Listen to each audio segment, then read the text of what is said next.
Ассалаумағалейкум, қалдарыңыз қалай? Так, бүгін Астанаға жүк дейтін боламыз. Примерно бір 15 тоннадай. Боковой ма, задний ма, оны білмедік.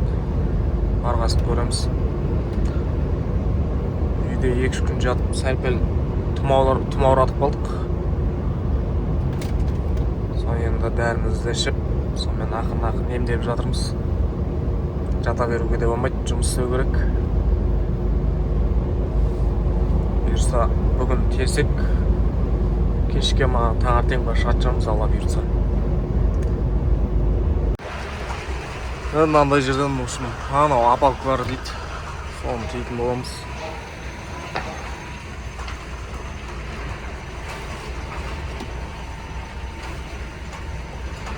Бұрын ойлайтынмын, фурамен тек кең жерлерде жүрем ғой деп, мынандай жерлерден кірмейді жүрмін. Бұдан да тарып, бұдан да бачыт жерлерге кетіп қой талай. Амал жоқ енді.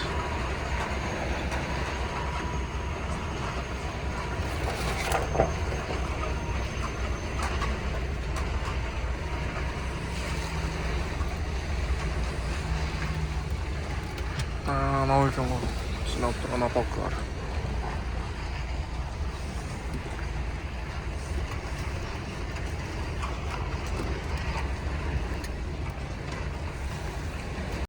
Так, жүк дейтін жерімізге келдік. Апалқылар тиді екенбіз. Қазір ішін реттестіріп алайық дейді. Пока күте тұрамыз енді. Осылай теп жатырмыз, апалқыларды екі жағын ашып қойдық. Екі қатардан тиді. Ар жағына, мына жағына.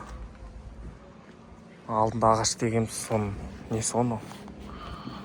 Тазалайтын жер жоқ. Көрінген жерге апарып сыпырып кете алмайсың. Айтпақшы, ұшқан тентіміздің бәрін жасап алдық. Новый тент. Анай ремендерін тартып.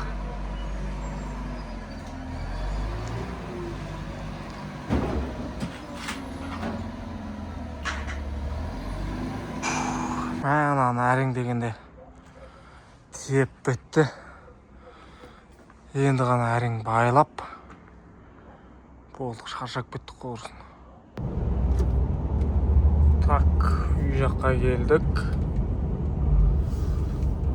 Заправкаға кіріп, заправка жасап аламыз. Таңертең сразу шығып кете беретіндей болып.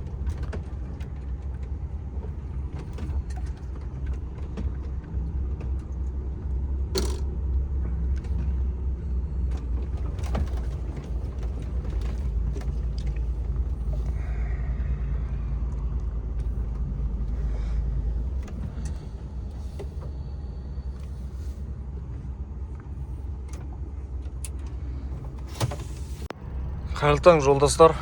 Біз бұйырса жолға шығайын деп тұрмыз, машина қыздырып.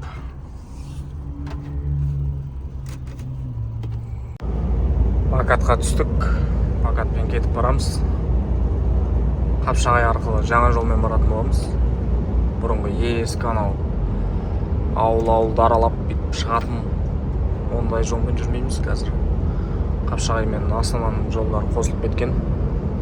Солай ыңғайлы, және уақыт жағынан да тез болады, солай. Қапшағайдың жолына түстік. 80-ге круизді қойып қойып кетіп барамыз. Бүгін күн күшті болып тұр, күн шығып 1,5 градус жылы болып. Ау, күшті машина екен, алауласы 400, 800. Өзінің краны бар. Ал мен қаланың ішінде жұмыс жасасаң жақсы болады емес. Қапшағайға кірдік.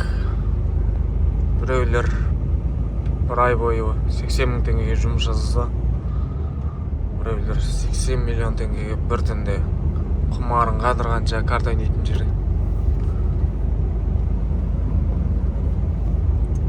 Так, алдымыздағы мосттан солға қарай кететін боламыз. Қазір заправкаға кіріп керек жарағымызды алып алайық.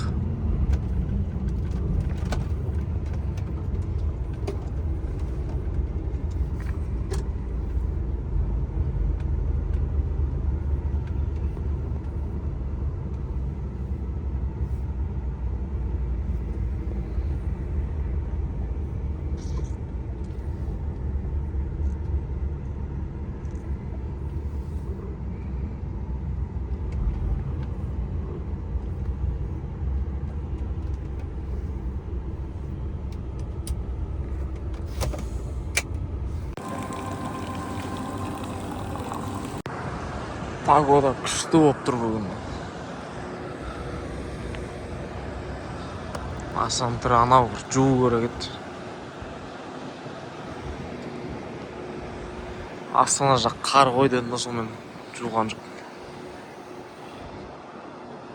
Наны кім салып кеткен насыр еді.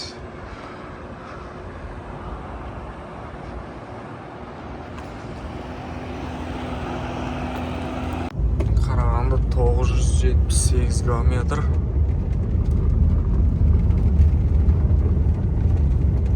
Мынау уже Астана мен Алматының трассасы болып саналады. Ары қарай осындай Тухпаловск Астанаға дейін.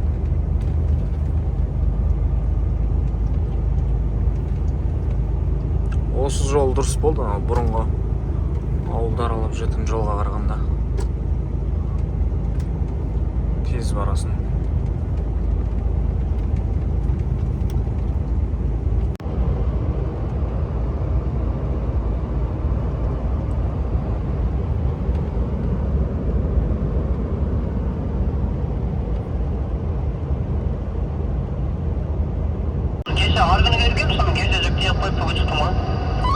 Ерген деген досымыз Қостанайға кетіп бара жатыр екен.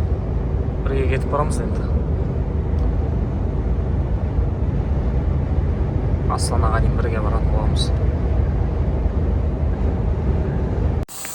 Ай, Ерген. Ай, ана. Не, блогер болсын ғой. Аха. Біреті көтеріп өт, біреті түсіріп қиятыр. 90 кило түсіреді жүр. Ол өшірсем түсіреді. Жағынан қысып қысайықшы. Тамаққа тоқтадық. Қуырдақтың атасын жейін деп.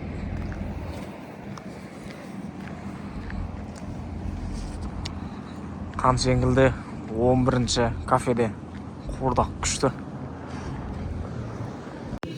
Ал ас болсын. Ал тамаққа тойдық. Жайлап жылжып кетіп барамыз. Жаз болып тұр әшейін мына жақтар.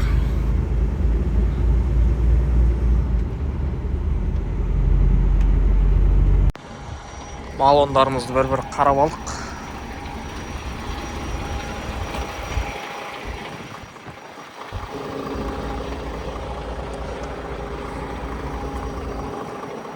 Балқаштың аяқ жағы. Бурбайталдан өттік.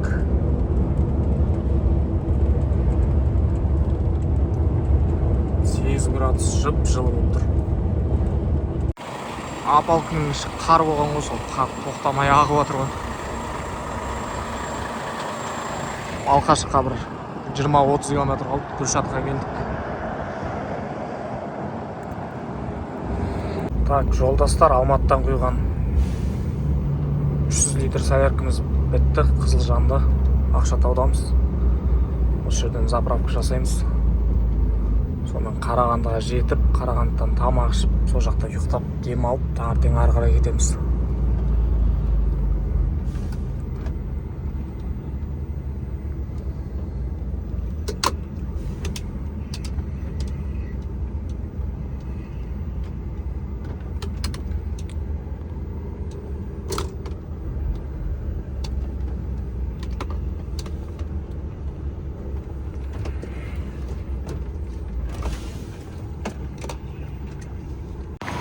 Так, 50 мың теңге заправка жасағанбыз. Заправкадан шығып береміз. Онға поворотник жағып алайық. Баяғыда үшеді пейді табырем өбет етірікке.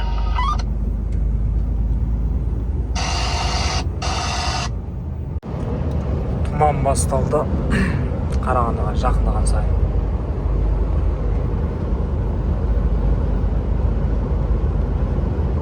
Погодада суытты. 9,5 градус минус көрсетіп тұр.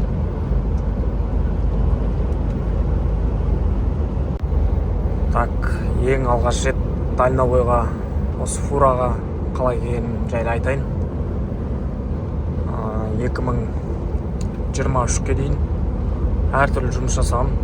Таксисте болдым, курьерде болдым, саудамен де айланыстым кішігірім. Біраз жұмыс жасадым, жақсы жерлерде де жұмыс жасадым. Сөйтіп әр жерде жұмыс жасап жүріп, шынымды айтсам өзімнің орнын таппадым ғой. Негізі жақсы жерлерде жұмыс жасадым. Әртүрлі жұмысты да істеп көрдім, таксиді де бәрін жасап көрдім. Саудамен де айланыстық. Сонымен 2023-те ең алғаш Қытайдың таможнясы ашылып жатқан кез Ерген деген дос балам бар болатын. Ол фурамен ертеден бері фура дейтін ол. Сол бір айтып қалды. Содан тағы бір екі дос бала бар, олар да айтып қалды. Осындай категория болсаң фуралар жұмыс бар, водитель болсаң жұмыс көп. Сонымен көрейінші бағымды сынап деп. 2023 жылы категория алдым. Категория алып, загранпаспорт алып, сосын визаға тапсырдым. Ол кезде виза болатын Қытай мен Қазақстан екі ортасы. Визаға тапсырып, водительский виза алдым. Сөйтіп ең алғашында вообще мен фура айдап білмеймін. Жалпы механика айдай беремін, газель айдап көргем, пятитонниктарды айдап көргем механика. Енді именно фураны айдап көрген жоқпын. Сосын сол Ерген деген дос балаға хабарласып, категориямды алдым, визамды алдым деп. Содан ол бір фура топ берді, тандем, паровоз, китайский машина болатын ол. 135 куб па, 140 куб па, сондай. Жалпы алдық айдауды білем, артық айдауды білмейтін, прицеппен шегіндіре алмайтын. Сонымен жаңа Ерген деген дос бала сразу берді ғой, машина кілтін берді да, достыққа кетесің деді ғой. Әлі есімде майда болатын. Майда сонымен мен артқа шегініп білмеймін ғой, не барып үйренесің енді. Машинамен кіруім керек деп, ой, мына ашып кісішам. Оған мән бермей қойыңыздар ғой, неисправность двигателя ол анда-санда жанып тұрады, дафтың ауруы сондай. Именно спусктан түскен кезде. Сонымен сөйтіп достыққа кеттім. Қытайға кіруім керек болған, Алашанкуға. Достыққа бардық. Әйтеуір алдыға жүруді білем. Сонымен аман-есен айдап бардым. Әрең дегенде дәрілдеп, қол деген терлеп кеткен. Рөлді әрең ұстайсың. Содан не керек? Айтып бүйтіп достыққа жеттік. Достықта ЗДК деген СВХ бар ғой. Соның алдында кең стоянка бар ғой, өзі кең жаңа машиналар тұрады. Сол жерде баллондар жатыр екен, общем. Маған пока сояқта бол, саған хабарласамыз, айтамыз деді да, соны мен хабар күтіп отырдым. Ақыры құр жатпайын деп бірінші рет достыққа барған, боран сұмдық енді. Машинадан түсіп кафеге барғанша бет аузың құм болады, тас аузыңа кіретін желден. Сонымен екі баллонда 3 метр қойдым да, сонымен соған артқа шегіндірдім. Алайынан шегіндірем, былайынан шегіндірем. Сөйтіп сол жерде үйрендім артқа шегіндіруді. Ол тандемді. Сонымен сөйтіп механикаға айдай беремін, механика болатын сол. Сонымен ол достықта 10 күн жаттым. 10 күн бойы не Қытайға кірген жоқпын, не жүк тиеген жоқпын. Мәні ертең тиісін, бүрсі күні кіресін. Сондай әңгімесі ұзақ болып кетті. Содан қайтатын болдық Алматыға. Машинаны сол жаққа тастап кетіп, басқа бір водитель Қытайға кіріп шығады деп. Сонымен тастадық. Сонымен тағы бір дос балам бар, соның бір ағасы сол достыққа екі фурасы бар екен, екі фурасы достыққа кірген екен. Перегонщиктар алып кіргізген, жүктеп шығарған екен. Достық Үшаралға дейін соны жеткізіп берсең деп айтқан. Енді өзіме бір жағынан опыт жинау болды да, сол машинаны айдап Үшаралға дейін келдім. Ол да стандарт тандем болатын, DAF 95 қой дейін болмаймын, механика. Сонымен оны Үшаралға дейін айдап келдім. Үшаралға тастап, Үшаралдан таксиге отырып Талдықорғанға келдім. Сонымен Талдықорғанға келген кезде маған айтты: срочно саған Қорғасқа Нұржолдың алдына, таможняның алдына келуім керек. Сол жақта бір машина бар. Қытайға кіреміз деді Харгостан. Харгосқа кіріп көрмегенмін өмірімде.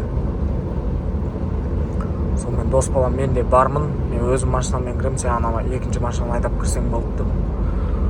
Сонымен Талдықорғаннан Жаркентке таксиге мініп, таможняның алдына келдім.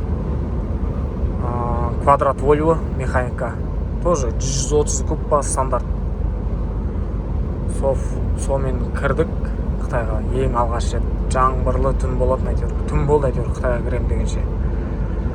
Бірінші күні Харгосты көріп, содан жүк тиедік. Дос бала жүк тиедті, ерте шығып кетті. Мен 5 күннен кейін шықтым. Тиеп шығып, оны Қазақстан таможнясына дейін айдап, Есуқаға дейін алып келдім. Алматыға дейін айдайтын опыт та жоқ, страховка да жоқ. Солай сол жерге тастап, сонымен енді үй жаққа қайтайын деп тұр едім. Ол кезде визовый режим, жаңағы көп водительдерде виза жоқ Қытайға кіргенге. Таможняға тастадым да, таможняның алдында жаяу кетіп бара жатырмын. Бір кісі айтты, перегонщиксің ба, маған мына машинаны Қытайға кіргізіп шығатын перегонщик керек еді деп айтты. Перегонщик. Сонымен сол жерде бағасын келістік. 95 жылғы Мерседес болатын, Актрис. 96 куб па, 92 куб па сондай. Тоже механика. Ол енді полуприцеп болатын. Айдай аласың ба деді. Аға, осы 1-2 рейс болды деп едім. Боп бауырым, айдап кіріп кеш, аман есен шығарып берсең болды. Жарайды деп, сонымен сол машинаны айдап кіріп кеттім Қытайға. Оны айдап кіріп 10 күн жаттық қой. Жүгін документі дұрыс болмады ма, әрең дегенде Қазақстанға шығып, оны Жаркентке айдап келдім мен. Жаркентке айдап, Жаркенттен күтіп алды ол кісі. Содан Жаркенттен таксиге отырып Алматыға келдім. Сонымен енді таныс балаларға айтып қойғам, жаңағы водитель іздегендер болса хабарласын маған деп. Содан бір кісі хабарласты. Ол кісінікі енді жылы жаңалау, 2007 жылғы Volvo болатын, 105 куб мега полуприцеп. Содан Алматыдан алып кеттім мен. Екеуміз бірге таможняның алдына келдік. Таможнядан ары қарай айдап кеттім, автомат. Қытайға кірдік, жүк тиедік. Таможняның алдына шығарып берем. Өзі таксимен кеп тұрады. Сонымен бірге Алматыға қайтып жүрдік. Менде опыт жоқ қой енді, оны айдап көрмеген. Сонымен бір күні ол кісіге айттым, аға, машинаңыз өзім айдап Алматыдан Қытайға кіріп, қайтып Алматыға алып келейінші. Рисковать етіп көрейін деп. Ол кісі де маған сене салды. Ол кісі алдында мен YouTube каналымды көрді. Комментария жазыпты, жалғас бауырым, канал ашыпсың ғой, көрдім деп. Енді ол 3 жыл бұрынғы бірге жұмыс істеген кісі болатын. Сонымен ол кісі де сеніп бере салды машинасын. Мен алып кіріп Қытайға жүк тиеп қайтып Алматыға алып келдім. Ол кісі ары қарай складқа айдап кетті жүк түсіруге. Содан сөйтіп жүрдік та, сонымен ақырын айттым мен, давай не істейін, жаңағы складқа апарып өзім жүгін түсіріп сөйтіп көрейінші деп. Ол кісі жарайды, тіпті жақсы деді. Сонымен сөйтіп опыт жинадым ақырын. Одан ол кісіге айттым, енді дальнакқа көрейік. Болды, разговор жоқ, дальняк болса дальняк деді. Сонымен Астанаға тедік ең алғаш рет. Ол кезде ЛРТ-ның жүгі бар болатын. 3-4 рейс сол ЛРТ-ның жүгін тасып жүрдік. Сонымен сөйтіп жүріп ақырын опыт жинадым. Одан кейін бір тандемге отырдым. 130 куб тандем, 91 жылғы DAF болатын. Спальнигі кабинаның төбесінде. Механика. Оны сол Алматы Қорғас екі ортаға айдап жүрдім, жаңа складқа барып Алматыдан мініп кетем, Қытайға кіріп жүк тиеп, Алматыға келіп жүгін түсіріп сөйтіп жүрдім да. Сол машина бір күн айтты, давай Ташкентке тиіп барасың ба деп. Өзіме де қызық болды Ташкентке. Жарайды, барып қайтайын деп бағасына келістік. Машинаға міндік, Қытайға кіріп Ташкентке жүк тиедік. Сонымен ең алғаш рет Ташкентке бардым. Ол машинамен вообще қызық болған. мен жалпы фурамен Содан әңгіме айтыңдар балалар. ой мына дос балада сонымен сөйтіп жаңағы тандеммен ең алғаш рет Ташкентке барып жалпы Шымкентке мен легковоймен ғана барып көргем, Шымкент қаласына. Білмеймін ғой енді фурамен жаңағы грузовой запрещен деген знактар болатын. Сөйтіп мен ана Шымкенттің ортасымен айдағым. Шымкент гостиницаның алдымен Меганың алдынан өтіп бара жатсам 3 патрульге келіп тоқтатты. Үшеуі жақтан келді в общем. Денің саuma дейді, не істеп жүрсің сен мына фурамен дейді. Братан бірінші рет рейске шығып, бірінші рет осындай жүріп келе жатырмын. Алғаш рет фурамен келіп тұрмын Шымкентке, ары қарай Ташкентке бара жатырмын деп. Жақсы жігіттер екен. Болды бауырым деді, арттан жүріп отыр, қазір сопровождение шығарып саламыз деді. Жаңағы бір патрулька алдынан жүріп отырды да шығарып салды жаңағы. Соны айтты, бауырым келе жатқан кезде мынау объездной, осымен айналып шығып кетесің. Бұдан былай фурамен Шымкенттің ішіне кірме деді. Сонымен рахметімді айтып ол жігіттерге. Сонымен ары қарай Өзбекстанға кеткен болатын. Содан кейін фураға деген құлшынысым ашылды. Жер көріп, ел көріп, қыдырып, барған жерлерінде обязательно жаңағы қаланы қыдырып, көріп, ең әдемі деген жерлеріне барып, көріп, сөйтіп жүрдім. Сонымен осы фураға келдік. Содан көзді ашып жұмғанша 3 жыл өтті. 3 жылдан бері тоқтамай ұрып келе жатырмыз. Осы 2026 жылы ең алғаш рет Қытайдан Белоруссия Мәскеуге дедік, жаңағы Белоруссияда растаможка болады, Минскта. Сөйтіп Мәскеуде жүк түсіреді. Ең алғашқы рейсім сол жаққа, оған дейін тек Қазақстан іші, жаңағы Өзбекстан, Наваи. Қазақстан іші болғанда да Шымкенттен ары барып көрмегем, Түркістанға дейін барғам. Солтүстік, жаңағы Қостанайға дейін, шығыста сол Зайсан, Өскемен, Семей. Одан ары барып көрмегем. Осы жылы ең алғаш рет жаңағы Қызылордадан өтіп, Ақтөбе, Орал, одан ары қарай Ресейге өтіп, Белоруссияға өтіп, алғаш рет бірінші рейсімді жасап көрдім. Енді алла бұйыртса осы жылға план Азербайжанға бару, Азербайжаннан ары қарай Түркияға барып қайту фурамен. Иншалла осы жылы сол планымызды орындайтын боламыз. Твай фура ұнады, дальнобой болу. Сонымен осы жұмыста көз ашып жұмғанша 3 жылда өтіп кетті. 3 жылда ақырын күннен күнге опыт жинап келе жатырмын. Білмегенімді үйреніп, менің әлі білмейтінім өте көп. Жаймен үйреніп келе жатырмыз. Әр рейсім плюс бір опыт болып саналады ғой. Негізі мен мектеп оқып жүрген кезде 9-шы сыныпта компьютерде ойын бар болатын. Евро симулятор трак деген ба, короче. Сондай ойын болатын. Сонымен ойнағам. Бірақ сол кезде үш ұйықтасам да түсіме кірмеген ше, болашақта мен осылай фура айдаймын деген. Ол кезде GTA, Контр, и сол үш ойын бар болатын. Сол дальнобойщик болып ойнайтын. Жаңағы Volvo, Евро 600 роботтар, 105 DAF, Scania, Renault, сосын қандай машина, Iveka ма, сондай машиналар бар болатын. Европаның ішінде жүрсің. Евро трак симулятор деген. Кәдімгідей жолда заправка жасайсың, артпен шегіндіріп қоясың машинаны жүк түсіретін жерлерге. Кәдімгідей осылай айналары бәрі көрінетін. Тура шын өмірдегі фура сияқты етін. Поворотник, фара деген сияқты бәрін жағасын, ручник бәрі бар болатын. Графикасы да кәдімгі шын сияқты болып. Жаңбыр жауады. Дворник қосасын жаңа. Сол ойынды ойнап жүріп мен ешқашан ойламадым болашақта өстіп фура айдайын деп. Мен әшейін уақыт өткізу, жаңағы ойын құмарын қандыру үшін ғана ойнағам. Болашақта бүйтіп фура айдайтынымды мен сол кезде ойласам сенбес едім. Так, біз Қарағандының объездойында кетіп барамыз, айналма жолында. Сол жағымызда Қарағанды қаласы. Бұйырса, так, 1-2 светофордан кейін оң жақта кафе бар.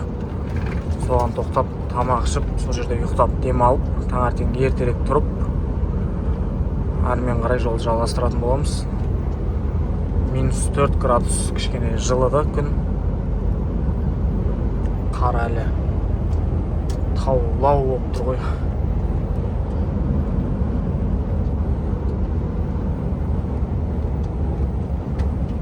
Қарағандының айналма жолында Майқұдықтың көпірінен өткеннен кейін осында тоқтап демалатын боламыз. Орын шықпайтын сияқты мына жерден.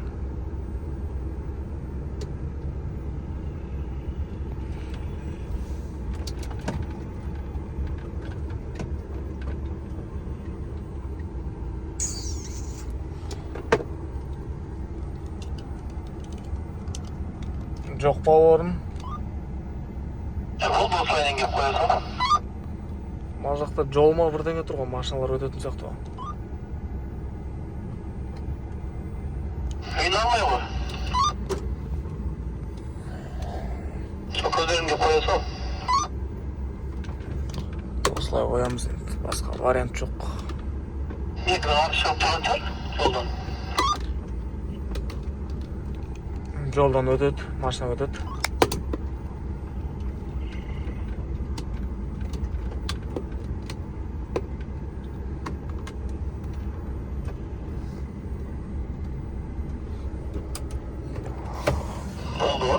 Осылай қоямыз енді, осылай қойып демалып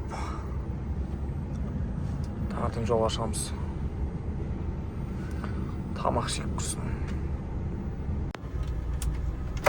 Қайырлы таң жолдастар. Ұйқыдан тұрдық. Содан шығады ма? Шығадым қазір. Ұйқыдан тұрып, беті қолды жуып, сонымен енді жолға қарай шығып бара жатырмыз.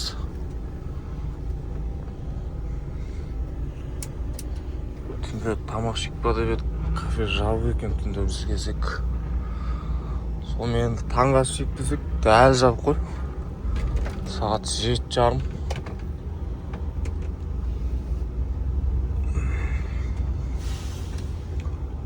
Сонда сағат нешеде ашылатын кафе бұл?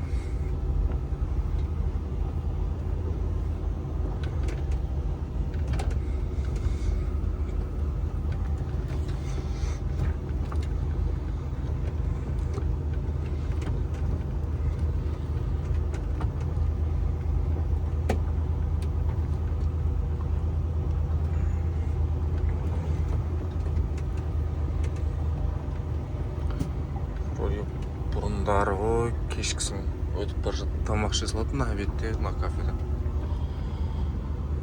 Что-то ошол жұмыс жасамай тұр ғой кафе.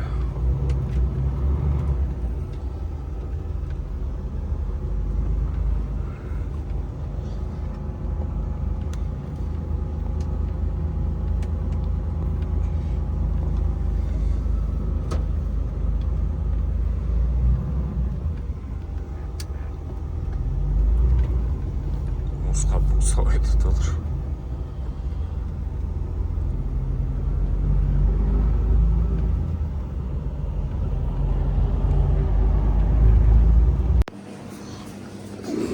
Таңға осылай болып тұр енді.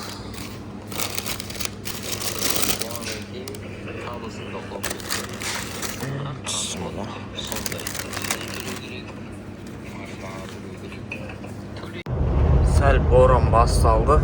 Қардың ұшқыны бар. Кетіп барамыз енді, сол жақтан жаман соғып тұр енді қар.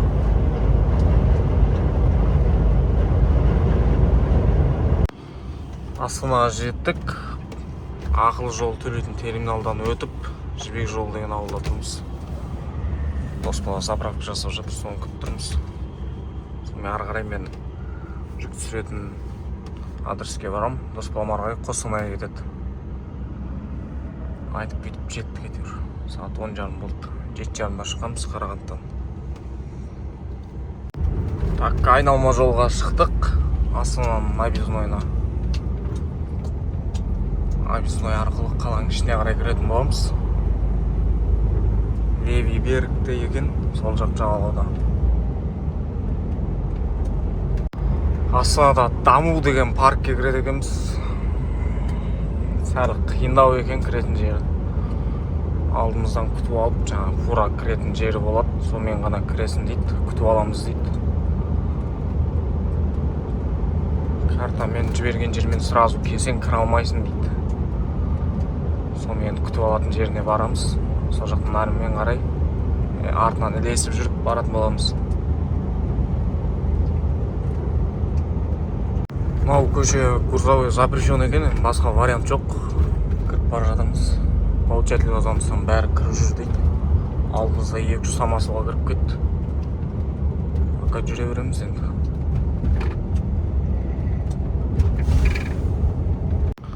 Мына көшеде де знак тұр, грузовой запрещен. Бірақ бізге сол тікке кету керек. Кетіп барамыз енді, бісмілләмізді айтып.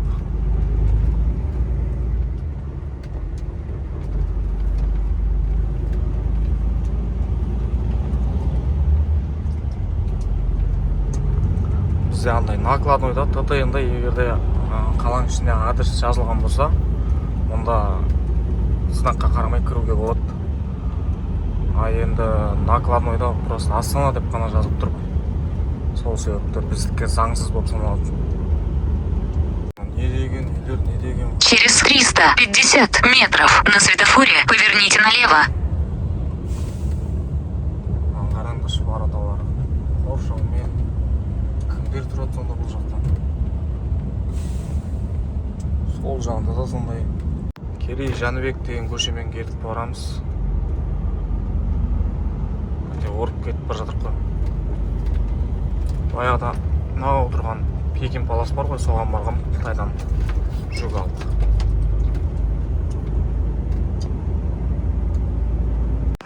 Жүк түсіретін объектімізге жеттік, әрең дегенде. Ана жерден кіріп, ана жаққа барып жүк түсіреміз. Кранын қойып, жолына топырақ сегіңдер дедім енді. Бұқса ойттап тұрып қоғам мен. Сонымен қазір трактормен топырақтарын сегеді. Ана биотуалет құласа жаман болайын деп тұр ғой.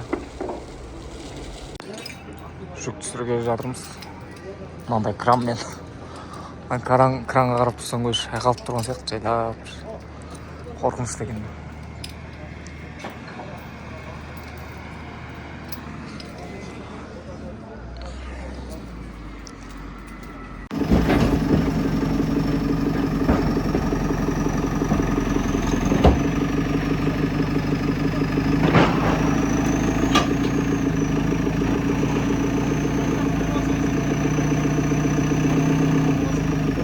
Доставкамен тамақ алдыртқанбыз. Қарнымыз тойдырып алған, қарным ашып кетті. Так, жүгімізді түсіріп тастадық. Осындай бір жерге келіп демалайын деп жатырмыз. Бұйырса ертең экспорт дейтін боламыз.